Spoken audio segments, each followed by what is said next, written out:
আজকে আমি তৈরি করব ডিমের একটা নতুন রেসিপি। প্রথমে আমি কড়াইয়ে বেশ খানিকটা তেল নিয়ে পেঁয়াজ কুচি নিয়ে নিয়েছি, জিরে মৌরি নিয়ে নিয়েছি। তারপর লালচে হয়ে গেলে পেঁয়াজ বাটা 1 টেবিল চামচ পরিমাণে দিয়ে দিয়েছি, আদা রসুন লঙ্কা বাটা 1 টেবিল চামচ পরিমাণে, আরও অল্প জল। ভালোভাবে নাড়াচাড়া করে টক দই দিয়ে দিয়েছি। তারপর হলুদ, লঙ্কা, ধনে জিরে গুঁড়ো একসঙ্গে গুলে নিয়ে দিয়ে দিয়েছি। তারপর দিয়ে দিয়েছি গরম মশলা, 5 ফোড়ন গুঁড়ো। তারপর দিয়ে দিলাম ডিম। তারপর ভালোভাবে কষিয়ে নিয়ে অল্প পরিমাণে দিয়ে দেবো লবণ, মানে স্বাদ অনুযায়ী। তারপর ভালোভাবে নাড়াচাড়া করে আমি দিয়ে দেবো কেটে রাখা ক্যাপসিকাম দিয়ে ভালোভাবে আমি 5 মিনিট মাঝারি আঁচে রেখে আমি নামিয়ে নেব আমার তৈরি ডিমের এই রেসিপিটা।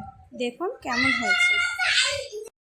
5 মিনিট আমরা এবার অল্প আঁচে ঢেকে রাখবো। তারপর ঘি ছড়িয়ে আমি নামিয়ে নেব। দেখুন কতটা সুন্দর হয়েছে আর লোভনীয় হয়েছে, খেতেও কিন্তু দুর্দান্ত হয়েছে।